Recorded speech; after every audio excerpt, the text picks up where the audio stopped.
Salut les gars, deuxième vidéo de la soirée, donc je la posterai un peu plus tard celle-là. Quelqu'un qui a fait un commentaire qui était intéressant, il parlait sur une vidéo que j'avais fait sur la misère sexuelle. Et en fait je pense que les gens comprennent pas.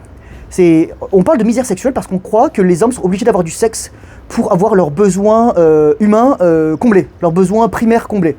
Non mec, écoute bien, je vais dire ce que tu as besoin de faire en tant qu'homme. Tu as besoin de dormir, tu as besoin de respirer, tu as besoin de manger, tu as besoin de boire. Ça, c'est la survie de base. Ensuite, le deuxième niveau, c'est quoi? Tu as besoin de faire du sport, tu as besoin de créer des liens, tu as besoin d'être dans l'action. Les hommes ont besoin d'agir, les hommes ont besoin de bouger, et tu as besoin de t'améliorer. Ensuite, le troisième niveau, c'est que tu as besoin de trouver un sens à ta vie. Trouver, en quelque sorte, c'est le troisième niveau de la pyramide de Maslow, c'est comprendre qu'il y a quelque chose qui te dépasse et avoir une mission de vie. Ça, c'est super important. Donc, moi, je te parle de ça, et on parle du sexe, on a l'impression que tu as besoin de sexe pour être un homme, mais non, c'est ça, en fait, je vais vous dire. Une femme, elle passe à l'âge de femme par ça. Elle a pas besoin de. Il n'y a pas de rituel comme pour les hommes. C'est-à-dire dans le sens où une femme, elle a son corps qui change, elle a des douleurs, elle a les tabous des règles, elle a les hanches qui se forment, elle a les seins qui poussent, elle a le regard des hommes qui tombent sur elle, elle comprend pas ce qui se passe. Et c'est ça. Tandis qu'un homme, en fait, c'est pas parce que oh, il met là. Tu as ta puberté que les femmes, elles vont te regarder. En fait, d'ailleurs, souvent, ça va changer. Ça va changer si tu t'améliores ton physique. Tu deviens plus ancré, tu éjacules pas, t'es en rétention séminale, t'es pas obsédé par le cul, t'es pas obsédé par les meufs, t'es pas en état de limmérance ou en état de simping permanent, et voilà, c'est déjà pas mal. Et ensuite, qu'est-ce que tu fais? Tu t'améliores, t'es compétent, t'acquiers des skills, des compétences, tu t'apportes de la valeur. C'est ça qui fait... C'est ça la différence fondamentale entre les hommes et les femmes. Les femmes ont leur valeur qui dérive de leur capacité à procréer. Et c'est pour ça que la plupart des gens comprennent pas ça et disent « Ah, les hommes et les femmes, on veut qu'ils soient égaux ». Ce sera jamais égaux. Parce que les femmes, en fait, leur valeur, elle dérive de leur capacité à avoir des enfants, et parce qu'elles ont une fenêtre de tir pour avoir des enfants, littéralement. À fonder une famille, à porter leurs enfants, etc., à être fertile. Ok, un homme, il peut faire des enfants jusqu'à 70 ans, 100 ans. Tant qu'il éjacule, tant qu'il produit des spermatozoïdes. Après, c'est sûr que, surtout si tu n'entretiens pas, la qualité va baisser, mais ce qu'il faut... tu vois, on dit souvent, oui, la testostérone baisse de 1% après 29 ou 30 ans. Non, c'est des conneries, ça.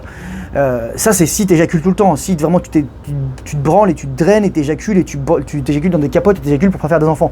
Moi, vous pensez que, les gars, j'ai posé une question, les gars. Vous pensez que ma DHT, elle est faible? Vous pensez que ma testostérone, elle est faible? Oui, parce que regarde, ça fait plus de 16 jours que t'es en rétention séminale. Oui, mais regarde, les hommes qui ont de la DHT, ils perdent leurs cheveux. Non, les gars. Alors un jour, je vous ferai une masterclass, je vous ferai même une formation sur les cheveux, je pense. Je la vendrai quand même assez cher parce que c'est quand même de la qualité, et moi, je sais de quoi je parle. Le fait que j'ai encore des cheveux, c'est pas juste un hasard, les gars, c'est que je me suis documenté et je fais aussi gaffe à ce que je fais avec mes cheveux. Mais je vais vous dire, par exemple, je sais que du côté de mon grand-père maternel, il y a de la calvitie. Pourquoi je suis pas touché par ça? Je fais gaffe à ça, je fais gaffe au truc. Voilà, moi j'ai une implantation, mais plus généralement, t'as des gens qui sont plus sensibles qu'un terrain plus sensible. Bon, je reviens à la base. La misère sexuelle. La misère sexuelle, ça veut dire qu'en fait, pour un homme, il devrait avoir accès au sexe pour avoir ses besoins comblés et être un homme. Ça, c'est le plus gros mensonge qu'on t'ait fait. T'as pas besoin de sexe. En fait, je connais des mecs, ils ont encore de la chance, ils ont pas couché avec de meufs, parce que voilà. Parce qu'ils sont puceaux, ils sont vierges. Mais en fait, c'est quoi la différence entre un puceau et un vierge? Un puceau, il subit. C'est-à-dire, il a pas accès aux meufs, et donc il se branle, il met du porno, etc. Voilà. Un mec qui choisit de rester vierge, c'est un mec qui connaît la valeur de sa semence, éventuellement qui a une intention séminale de manière consciente, qui mêle pas du porno, qui est pas en train de se branler, et surtout qui a la capacité déjà à attirer des meufs, mais qui est capable de dire non. C'est ça. C'est pas parce qu'une meuf elle veut te baiser, tu dois dire oui, sinon mais regarde, si tu vas pas parler à la meuf, t'en auras plus après, etc. Non mais je crois que tu comprends pas, mec, en fait. Ça c'est le pire mindset. En anglais on dit scarcity, et scar en anglais ça veut dire cicatrice. En gros littéralement c'est un trauma. C'est un trauma de soit ancestral, soit de ta famille, etc. Oui mais vite, faut parler aux meufs, faut les voir, mais si elle te plaît, etc. Si elle est attractive. Elle est attractive comment? Tu la vois physiquement? Donc c'est son physique qui t'attire? Donc tu bandes et t'as envie de la fourrer? Donc c'est de la lust, tu connais pas sa personnalité, ça se trouve elle est conne comme un manche à balai, ou ça se trouve elle est imbuvable, elle est irascible, etc. C'est pour ça que moi je vous dis heureux les aveugles, parce que les aveugles ils sont pas concentrés sur le physique, et donc lorsqu'ils vont discuter avec la personne, ils vont vraiment la connaître. Alors que en général les mecs, il y a la pensée de « Ah j'ai la fourrée ». C'est pour ça que, moi je vais dire un truc, va aborder des boudins dans la rue. Tu vas voir. Bon, même les boudins, aujourd'hui malheureusement, il y en a qui vont croire que tu veux vraiment les fourrer, et donc voilà quoi. Quand je veux dire boudin, soit c'est le physique, c'est dire t'es giga obèse, soit parce que littéralement t'es pas mangeable, et voilà quoi. T'es pas comestible. Mais ouais. Que ce soit parce que bah, tu portes tes traumas sur ta face à travers les tatouages sur la face par exemple, ou alors des piercings partout, ou alors 3 tonnes de maquillage, etc. Je vous dis les gars, vous avez pas besoin de sexe pour être des hommes, c'est ça que vous comprenez pas, c'est ça que les gens comprennent pas à travers mon message. Moi je vous le dis, être un homme, ça se fait en étant entre hommes et en faisant des choses qui permettent d'améliorer ta masculinité. Et c'est quoi les choses qui permettent d'améliorer ta masculinité? C'est la capacité déjà à être bien seul, c'est super important déjà je pense. La capacité à créer des relations pérennes, la capacité à désexualiser son cerveau de manière malsaine et à le resexualiser de manière saine, la capacité à créer des communautés d'hommes et des liens vraiment des liens solides, à créer des choses dans le monde, à apporter de la valeur, de la qualité, à apporter du bien, à faire le bien autour de soi, parce qu'on a toujours le choix dans la vie. Et le problème, c'est que le plus facile, c'est de faire du mal et d'être dans l'ego. Voilà, c'est d'être dans le triangle de Cartman, c'est de dire oui, mais c'est la faute des autres, c'est être les bourreaux, etc. Voilà. Et moi, je dis, il y a des gens qui ont leur responsabilité, il y a d'autres gens qui ont d'autres responsabilités. Et dans le meilleur des cas, ce que tu peux faire, c'est prendre la responsabilité de toi, tes actes, tes pensées, tes émotions et de ta vie. Donc, ouais, c'est déjà pas mal. Mais c'est ça, le misère sexuelle n'existe pas les gars. Le misère sexuelle existe que pour les mecs qui croient qu'ils doivent baiser parce que sinon, vite, si je baisse pas, je suis plus un homme, etc. Faut que j'aille sur Tinder. Moi je connaissais un mec sur mon serveur Discord, tu vas te reconnaître, je t'ai pas ton nom, voilà. Il a payé une formation il a payé des coachs pour qu'il leur fasse un profil Tinder. Moi les gars, j'ai jamais payé personne et je baisais des meufs. Voilà. Et même quand j'étais en terminale, je baisais des meufs. Et j'avais des trucs, c'est les meufs qui m'invitaient, etc. C'est les meufs qui voulaient me fourrer, c'est les meufs qui m'envoyaient des messages, qui m'envoyaient des super likes. Parce que tu peux pas... En gros, un homme, ça se fait pas... La valeur d'un homme se fait pas à travers le fait de vouloir attirer des femmes. La valeur d'un homme se fait à travers le fait de devenir un homme et de travailler sur l'homme sauvage. Je vous dis les gars, lisez L'homme sauvage et l'enfant, Iron John de Robert Bly. Vous devez lire ça, vous devez comprendre que tu deviens pas un homme parce que tu vas draguer des meufs, parce que tu passes du temps avec des meufs. Non, ça te féminise en fait. Surtout quand t'es pas ancré. Tu deviens un homme et tu restes un homme parce que t'es capable d'être bien seul, tu dois vider le lac saut par saut là, pour retrouver l'homme sauvage au fond, qui est au flux en toi. Et souvent, j'avais parlé de ça avec la question des forces spéciales, tu dois retrouver la violence primordiale, tu dois retrouver la capacité à délivrer la violence, s'il faut. Ça veut pas dire qu'il faut faire du mal gratuitement. Dire par exemple, moi je vais vous dire les gars, parfois, il y avait des infestations de cafards chez moi il y a un peu de temps, parfois j'en retrouve un ou deux, je les tue même pas, je les prends dans un mouchoir, je les jette par la fenêtre. Ensuite bon, ils se démerdent en bas. Mais voilà, ça veut pas dire être un psychopathe. D'ailleurs moi je vais vous raconter une histoire là, juste... Enfin, non, je vais pas raconter cette histoire parce que je pense que c'est trop personnel. Mais le but c'est... Je pense que être un homme, c'est la grandeur d'un homme, la grandeur d'une personne, qu'est-ce que tu peux faire pour les gens qui ne peuvent rien pour toi? Pour les gens, pour les êtres, pour les animaux qui peuvent rien pour toi. Comment tu les considères? Comment tu les regardes? C'est ça être un homme. C'est pas baiser des meufs. Donc non, la misère sexuelle n'existe pas. Arrête de te morfondre, arrête de dire oui mais il faut que je parle à des meufs, oui mais il faut que je les baise, oui mais il faut que j'ai une femme, etc. Que dalle. Moi pour moi, les mecs les plus déter, c'est pas forcément les moines, parce que les moines ils se privent carrément des femmes. Voilà, et surtout, comme disait Frédéric Lavier, et c'est vrai dans une certaine mesure, c'est que la plupart des mecs qui étaient en abstinence ou qui étaient dans les ordres monastiques, etc., c'était souvent les seconds dans les lignées. Mais non. En fait, pour moi, être dans l'orientation séminale, c'est juste être la meilleure personne pour ma future femme, pour mes futurs enfants, et pour la future version de moi-même, et voilà. C'est juste ça. Donc, cours pas après les meufs, t'as pas besoin de baiser pour être un homme, je te le jure, t'as pas besoin de ça. Les femmes, elles ont besoin d'avoir l'attention masculine, mais toi, t'as pas besoin d'attention féminine. Et dès que t'as compris ça, dès que tu t'enfonces ça dans le crâne en tant qu'homme, c'est pas une question de pouvoir, etc., de jeu, c'est juste que les femmes, elles peuvent plus rien contre toi. Elles peuvent plus te dominer à travers leur vagin.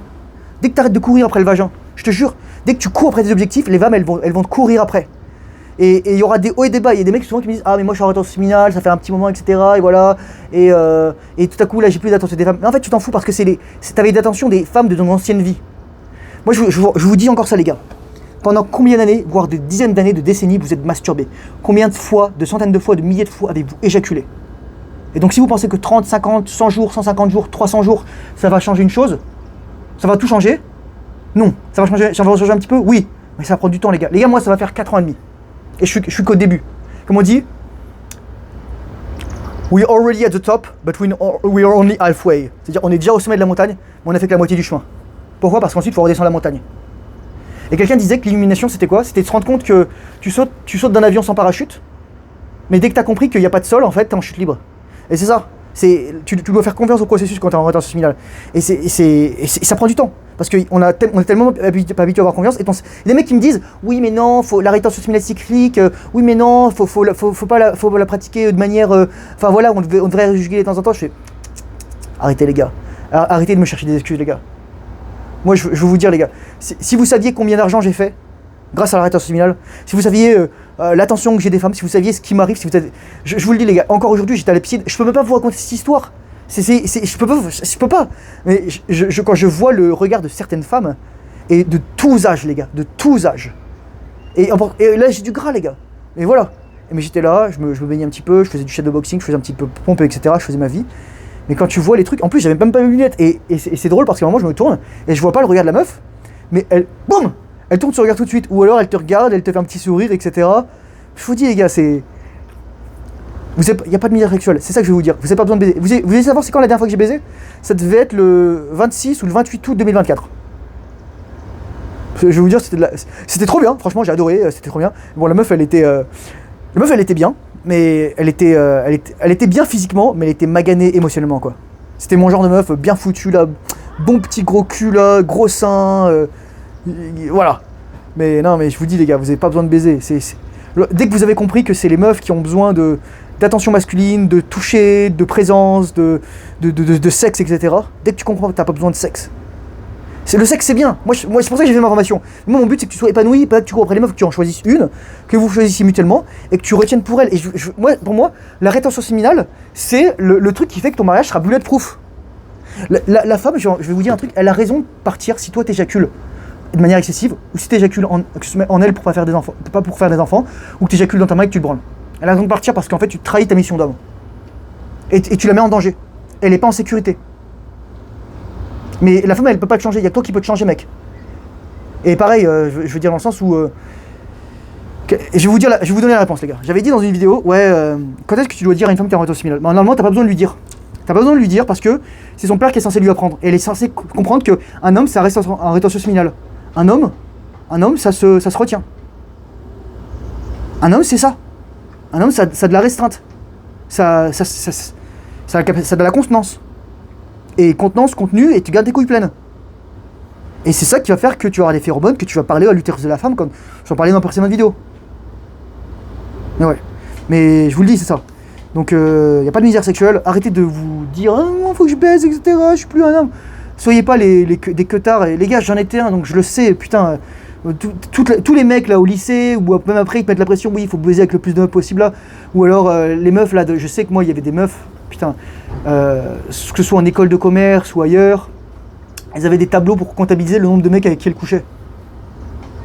Elles faisaient des concours entre elles.